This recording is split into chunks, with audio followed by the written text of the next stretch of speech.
Olá, bom dia, pessoal. Tudo bem por aí? Como vocês estão? Mais um dia da nossa leitura. E aí, tudo bem com vocês? Quase finalizando o nosso Psicologia Financeira. Que alegria! Um tempinho mais ameno aqui, né? Em São Paulo. Ontem fez muito calor aqui. Olá, Luiz, bom dia. Fez muito calor aqui e agora deu uma refrescada. Ai, glória a Deus.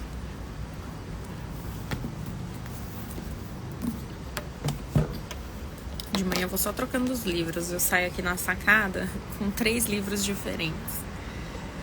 Psicologia Financeira, vamos lá. De onde vocês falam? Vão comentando. O pessoal tá chegando. Enquanto isso, eu vou ver onde nós paramos.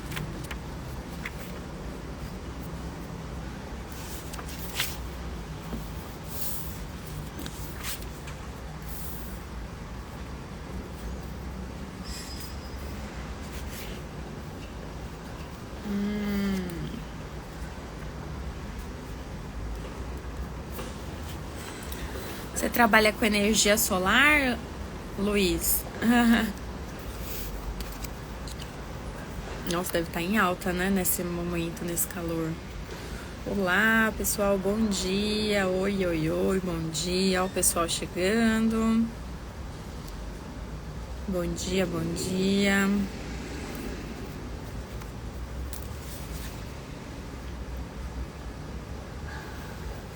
Ó, tem um pessoal aqui de Ribeirão Preto.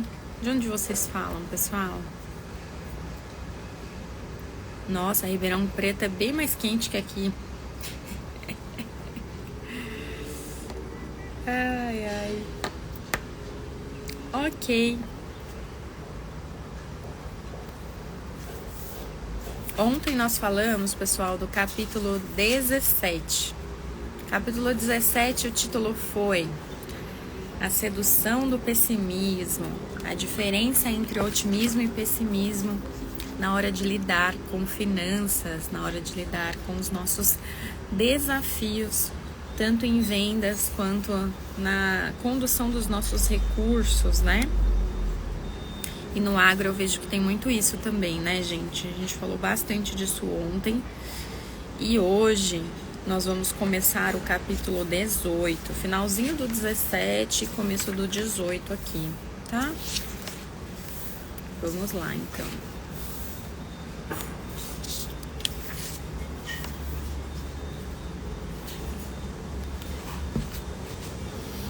Ó, o que ele fala aqui? No entanto, alguns outros fatores fazem com que o pessimismo financeiro seja mais fácil, mais comum e mais persuasivo do que o otimismo. Nós falamos disso ontem, né? Então, qual é a diferença que nós temos com relação a ser otimista, ser pessimista, e que na maioria das vezes nós somos e nós ouvimos mais o pessimismo do que o otimismo. Por exemplo, quando uma notícia ruim ela é anunciada, nós damos mais atenção do que para as notícias boas. É por isso que circula tantas coisas ruins nos noticiários. E aí ele fala assim, pessoal, ó, um deles é que o dinheiro é onipresente. Portanto, quando algo de ruim acontece, isso tende a afetar e a chamar a atenção de todo mundo. É bem isso, né? O mesmo não é válido, por exemplo, para a meteorologia. Um furacão que atinge a Flórida não representa nenhum risco direto para 92% dos americanos. Mas uma recessão que se abate sobre a economia pode afetar todas as pessoas, incluindo você. Então preste atenção nela. Então o que ele está falando é que quando nós temos um impacto que é financeiro, né, pessoal? Ele tem um impacto na economia que é muito mais forte do que, por exemplo, um furacão que atingiu lá a Flórida. Quando nós temos um impacto na economia, impacta o preço do café, o preço da soja, o preço da tonelada de cana, o preço de tudo, né, que a gente trabalha. Então, de fato, o tipo de notícia ruim vai impactar diretamente o nosso negócio, né? Isso vale mesmo para algo muito específico, a exemplo do mercado de ações. Então, toda analogia que ele faz aqui, comparando a parte do pessimismo com o otimismo, ele agora vai entrar no mercado de ações. Mais da metade dos lares americanos possuem ações diretamente, mas o vai e vem do mercado de ações recebe tanta atenção da mídia que o índice do Dow Jones, que deve ser o termômetro econômico mais assistido nos lares que não têm ações. Então, as pessoas tendo ou não ações, lembrando que nos Estados Unidos, né, nós temos um alto índice de investidores, eles, mesmo que não tenham, eles escutam muitas notícias relacionadas ao mercado de ação. Olha que interessante. E aí aqui ele traz alguns exemplos, né, de valoração da carteira. E aí, pessoal, eu listei aqui, ó, uma outra frase, né, selecionei aqui uma outra frase pra gente conversar. Ó, o Dani aqui, Afonso, Denilson, tudo bem, pessoal? O outro é que, com frequência, os pessimistas extrapolam as tendências do momento sem levar em conta a capacidade de adaptação de mercados. Nossa, gente, o quanto isso é verdade. A gente, às vezes, vê as pessoas, né, extrapolando mesmo as tendências para poder se adequar naquele segmento. E aí a gente já pode começar aqui a fazer algumas analogias com o nosso mercado. Quem aí trabalha com vendas?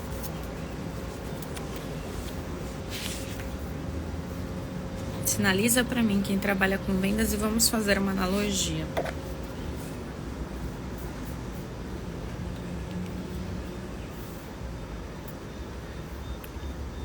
Ó, eu trabalho.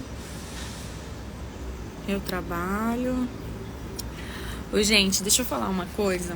Quem aí não escreveu que trabalha com vendas, escreve agora. Todo mundo trabalha com vendas. A gente trabalha com vendas só no fato de ter que nos vender as nossas ideias, vender os nossos projetos, vender a nossa percepção, né? Qual é a sua opinião a respeito? O quanto você consegue transferir isso para outra pessoa? Quem acha que trabalhar com vendas é simplesmente ofertar algo, né? Ofertar um produto ou uma prestação de serviço, está equivocado. Quando você trabalha os seus níveis de persuasão, né? Os seus níveis de intelecto, você está também aprendendo a se vender, aprendendo a se comunicar, levando em consideração itens que são importantes. Então, fazendo essa analogia do otimismo e do pessimismo, o que eu percebo?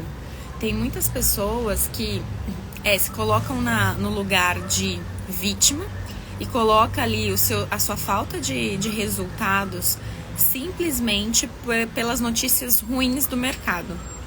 Entendeu? Então, eu não estou vendendo e o mercado do agro não está legal por conta da economia. E aí o que o livro traz aqui? Você está ouvindo as notícias pessimistas e com base nelas você está justificando os seus resultados? É com isso que a gente tem que tomar cuidado. E o quanto de notícias otimistas você tem buscado para poder também se aperfeiçoar, para poder também falar assim, olha, realmente, eu preciso melhorar a tal ponto. Então vocês que estão aqui comigo, de 0 a 10, que nota vocês dão hoje para o comportamento que vocês estão tendo mediante a vendas, mediante a sua capacitação para vendas? Quanto que é? 5, 6, 7?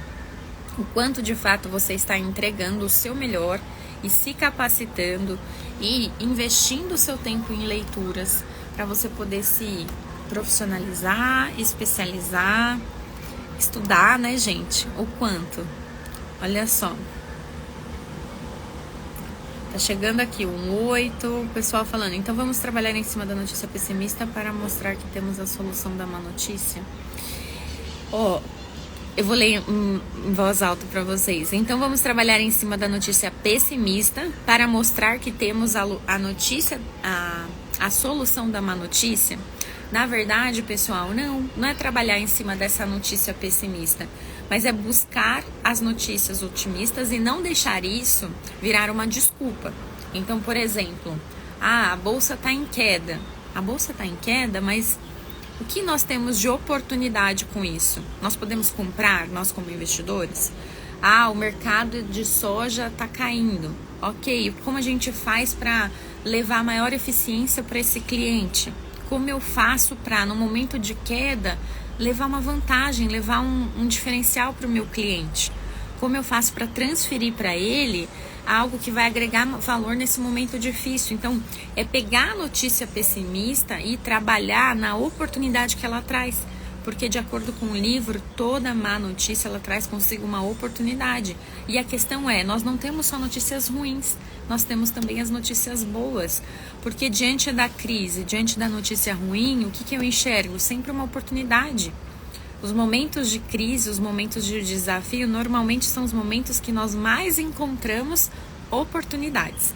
Principalmente para quem trabalha com vendas. A questão é o quanto eu tenho acordado e me preparado para elas e qual é o diferencial que eu estou levando para o meu cliente. Faz sentido? O que vocês acharam? Ele faz uma analogia aqui com relação ao petróleo, né? Ele fala assim, em 2030 a China precisará de 98 milhões de barris de petróleo por dia. O mundo produz atualmente 85 milhões de barris por dia. E talvez jamais passe muito além disso, né? Lá se vão as reservas mundiais de petróleo. Ele tem razão.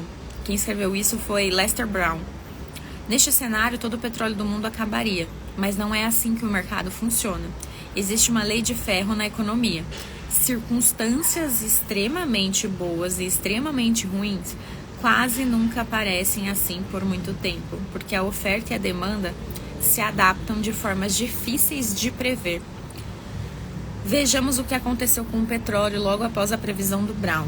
Os preços de petróleo dispararam em 2008.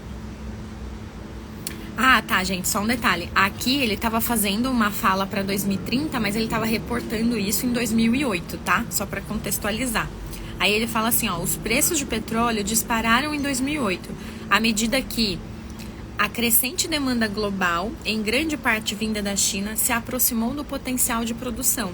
Um barril de petróleo vendido por $20 em 2001 custava $138 em 2008. Então, é a lei da oferta e da demanda. Quando eles viram num cálculo, né, de matemática, prevendo que o consumo ele estaria maior do que a capacidade de produção, o que ele fez? Ele disparou o preço. Quando ele fez isso, ele trouxe uma conscientização e uma redução com relação àquela necessidade de volume do petróleo. E o mesmo a gente pode fazer com as variações das commodities, do café, da cana, da soja, entendeu? O quanto que a gente vai adaptando isso.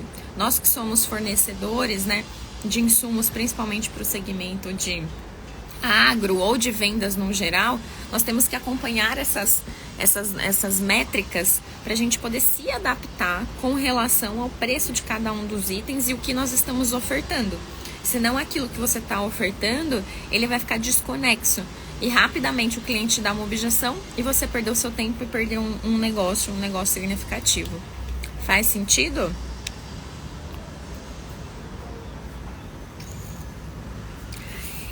Olha só o que ele fala aqui. Esse novo preço significava que perfurar petróleo era como tirar ouro do solo. Ou seja, ficou muito caro. De $20 passou para $138. Extremamente caro, fazendo as pessoas repensarem. Será que nesse momento um carro elétrico faria sentido, gente? Será que nesse momento a gente começa a ver outras alternativas e não só a utilização de carros, né, comuns e petróleo no geral? Foi exatamente isso que aconteceu, né? Os incentivos aos produtores de petróleo mudaram drasticamente. Suprimentos de petróleo de difícil extração que não valiam o investimento com barril a $20 começaram a valer. E aí também, não só mudar a estratégia, mas qual que é o valor que eu tenho sobre determinado patrimônio?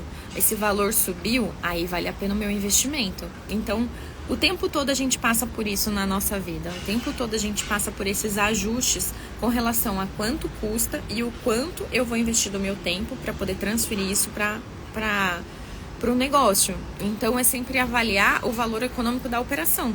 Qual que é o valor econômico da operação? Entendeu?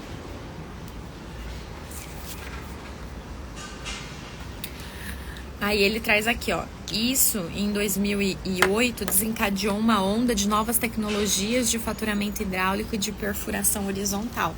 Então, o que antes era caro, com um preço de $138 o barril, ficou realmente interessante. Vocês precisam, pessoal, estudar a lei de oferta e demanda. Quem trabalha com vendas é assim... inadmissível que não estude isso, porque de acordo com a demanda, o seu preço, a sua oferta tem que mudar. E de acordo com a necessidade, né, a quantidade de ofertas que você tem, a demanda também mudará. Então você tem que estar muito ligado a esse tipo de técnica, esse tipo de informação, para mudar rapidamente e isso não deixar impactar os seus resultados em vendas, tá? Aí ele fala assim, ó. O que mudou não foi a quantidade de petróleo a se extrair, mas o quanto aquilo se tornava viável, né? Então, se antes, para perfurar, custava $20 o barril, agora custa 138, então eu tenho um patrimônio muito maior. Então, qual que é o investimento? Faz uma conta de CAPEX e de OPEX e viabiliza o projeto. Quantas vezes nas nossas vidas a gente deixa de fazer esse tipo de avaliação? Ou até mais profundo, gente. Vamos aprofundar aqui o quanto que a gente deixa de fazer essa análise sistêmica do todo. Isso que eu tô colocando o meu tempo, ele tem valor agregado? Isso pode subir ou descer de acordo com as notícias do mercado? Se sim, eu preciso me preparar e me capacitar para esse tipo de informação, correto? Aí ele fala assim, ó... 86% das reservas de petróleo nos Estados Unidos não foram estimados no momento da descoberta, mas em revisões, que ocorrem quando a nossa tecnologia avança. Foi isso que aconteceu quando o fraturamento hidráulico decolou em 2008. Só nos Estados Unidos, a produção de petróleo passou de cerca de 5 milhões de barris por dia, em 2008, hein, gente? Para 13 milhões em 2019. Então, olha isso, de 5 milhões de barris para 13 milhões de barris. A produção mundial de petróleo está agora acima dos 100 milhões de barris por dia. Cerca de 20% acima do que Brown presumiu como sendo o limite lá em 2008, quando ele referia-se a 2030. O que isso quer dizer? A necessidade de investigação, o quanto isso custava, isso começou a ficar viável. Eu vou ficar só aqui nesse limite ou eu posso aprofundar? O quanto que isso vai trazer de valor? Muitas vezes, pessoal, esse é também o custo de investimento na nossa vida. O quanto que a gente investe no nosso conhecimento, e aí não é só investe em recurso financeiro não, tá? É o quanto a gente investe em tempo, no nosso conhecimento, na nossa capacitação, para alcançar grandes valores. Muitas vezes a gente simplesmente para de cavar, a gente para de analisar, porque a gente já acha, né? Vem aqui um pouco do orgulho também, eu já sei tudo, eu não preciso disso. Eu não preciso investir meu tempo ou meu dinheiro para poder aumentar o meu recurso. E você acaba perdendo, grandes oportunidades. Sabe, pessoal, eu ouvi uma frase esses dias que me fez pensar muito, me fez refletir muito sobre a minha infância. Eu sempre escutei que a oportunidade ela vem montada num cavalinho, num burrinho feio, e ela passa uma vez e depois ela não passa mais.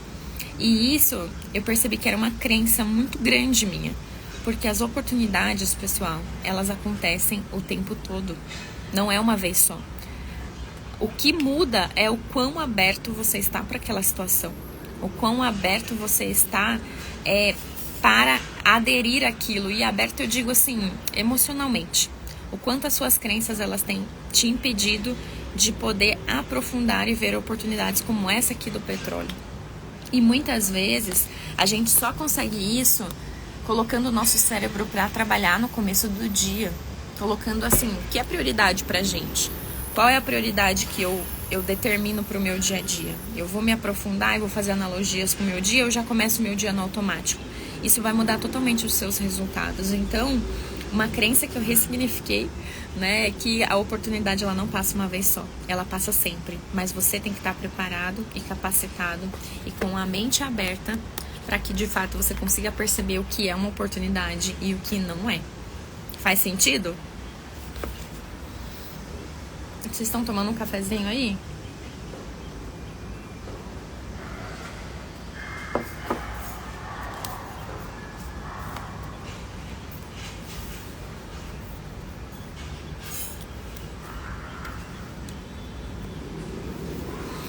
Ó, tem uma outra frase dele aqui, gente, que eu vou até grifar. Ele fala assim, ó: presumir que algo ruim continuará sendo algo ruim é uma previsão fácil de fazer e é sedutora, porque não exige imaginar nenhuma mudança, mas problemas se corrigem e as pessoas se adaptam. Ameaças incentivam soluções na mesma escala. Esse é um enredo comum da história econômica facilmente esquecido pelos pessimistas, que fazem previsões lineares. Ou seja, prever o que é negativo, pessoal, é fácil demais. Prever assim, olha, tá ruim, vai ficar pior, é fácil demais. A questão é, tá ruim, como a gente vai fazer para melhorar? Qual é a alternativa para a gente continuar tendo os mesmos resultados, mesmo em situações de crise?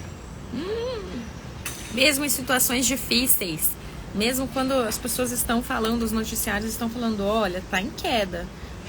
É o que eu falo, o quanto a gente está abrindo a nossa cabeça para essas oportunidades. Está em queda? Qual é a oportunidade que eu tenho aqui? Não tá legal? Qual é a oportunidade que eu tenho aqui?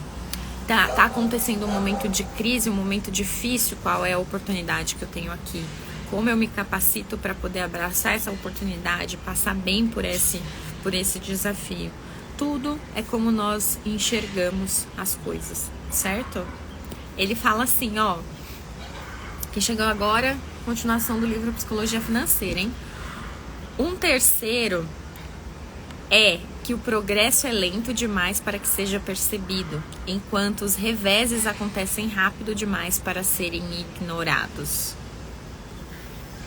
Muitas estratégias ocorrem da noite para o dia, mas milagres são raros. Vou até grifar essa parte. É isso, pessoal.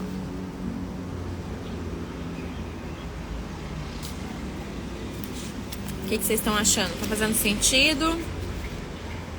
Alguém tem alguma dúvida, alguma pergunta relacionada a esse último conteúdo no dia a dia, para vendas, para negócio? Acha que ficou claro? O que vocês estão achando, gente?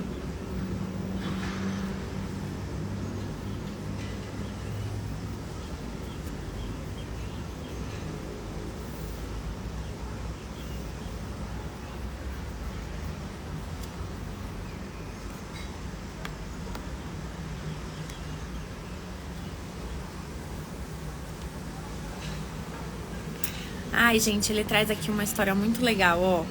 Ele fala assim: se tivéssemos que fazer uma lista de invenções mais importantes do século XX, o avião estaria pelo menos entre os 5 primeiros. Por quê? A partir do avião mudou-se tudo. Deu início a guerras mundiais, encerrou guerras mundiais, conectou o mundo, construiu pontes entre cidades, comunidades rurais, entre oceanos e países. Mas a história da missão dos irmãos Wright para construir o primeiro avião tem uma reviravolta fascinante. Quando conseguiram voar, parecia que ninguém havia notado, parecia que ninguém dava importância. Em seu livro de 1952 sobre a história americana, Frederick Lewis escreveu: vários anos se passaram até que o público entendesse o que os irmãos Wright estavam fazendo. As pessoas estavam tão convencidas de que era impossível voar que a maioria daqueles que os viram voando sobre o Dayton, Ohio, em 1905, concluiu que o que tinha visto devia ser algum tipo de truque sem nenhum significado. Olha como é que são as coisas, pessoal. As pessoas acreditam, muitas vezes, não, é tão absurdo que é impossível. E simplesmente não absorve o otimismo. Olha só como é que é. Não, deve ser alguma coisa, deve ser algum truque, não deve ser um avião. Imagina alguém voando em 1905, né? Impactante. Aí ele escreve assim, ó. Algo similar ao que a maioria das pessoas faria hoje em dia, por exemplo, diante de uma demonstração de telepatia. Foi somente em maio de 1908, ou seja, gente, 3 anos depois. 3 não, né? 4. Não, foi 5? 1905. 3 anos depois, após o primeiro voo dos irmãos Wright, que os repórteres experientes foram enviados para observar o que eles estavam fazendo. Editores experientes deram total crédito aos relatos dos entusiastas. E o mundo, enfim, despertou para o fato de que um ser humano podia voar. Então imagina, o primeiro voo aconteceu de fato em 1905. As pessoas só acreditaram e começaram a falar isso em 1908. Impactante, né? Os irmãos Wright criaram um avião em 1905. Olha informações importantes aqui mediante a história. Já não tinha essas informações, por isso que ler é tão bom. A gente fica atualizado, né? Mesmo depois que as pessoas perceberam a maravilha que era um avião, elas o subestimaram por anos. Tem um pessoal perguntando aqui como você faria. Faria o quê, gente? Mesmo depois que as pessoas perceberam a maravilha que era o avião, eles subestimaram por anos. Primeiro, ele foi visto essencialmente como um dispositivo militar. Em seguida, como um brinquedinho de gente rica. Depois, como um meio de transporte para poucas pessoas. Hein, pessoal? O mesmo aconteceu com telefone, com celular, com internet. Sim ou não? Dá pra gente fazer uma analogia aqui com base nas tecnologias? E agora, nos dias de hoje, dá pra gente fazer uma analogia com inteligência artificial? O que vocês acham? Sim ou não? Sim, né? Tá vendo, pessoal, como a história, ela se repete?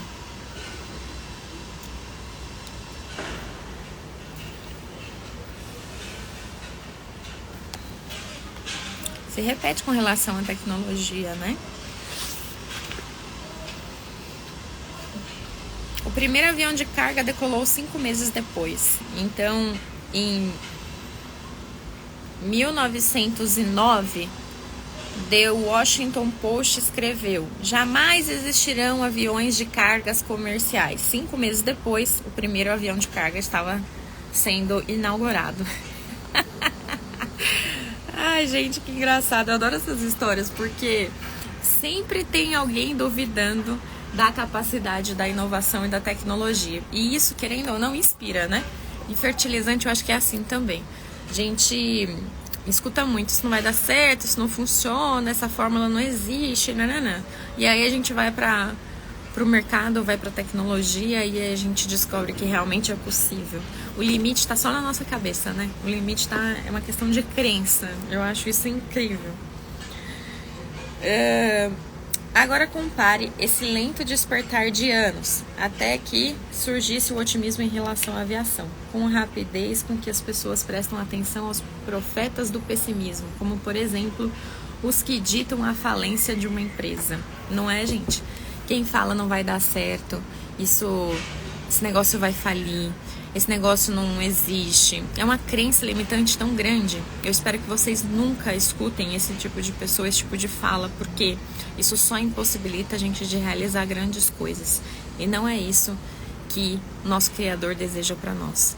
Que nós possamos começar o dia de hoje, uma terça-feira, abençoada, iluminada, deixando a nossa criatividade fluir, deixando aí a nossa criatividade solta, como os irmãos Wright aqui do avião, né, na psicologia financeira, e que a gente possa trazer soluções disruptivas para o nosso dia a dia.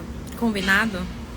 Gente, eu amei estar aqui com vocês. Obrigado pelo dia de hoje. Mais uma live concluída com sucesso. Chegamos ao final do capítulo 17. Não conseguimos ainda entrar no 18, mas foi muito válido. Nós fizemos várias analogias aqui com o nosso dia a dia. E eu achei que passou tão rápido. Eu acho que nós começamos esse livro na metade de fevereiro, não foi?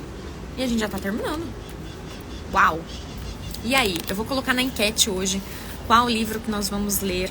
Eu acho que o do Elon Musk chega entre hoje e amanhã também. Ele é o mais votado até então. E eu tô super curiosa, né? Um lançamento aí. Inclusive, tá caro, né? Esse livro do Elon Musk. Achei mais caro. Acho que é porque é lançamento, mas vale a pena, né, gente? Então, um beijo grande pra vocês. Fiquem com Deus. E até amanhã, 7h30, aqui, nós dois, nós todos, online. Beijo. Tchau.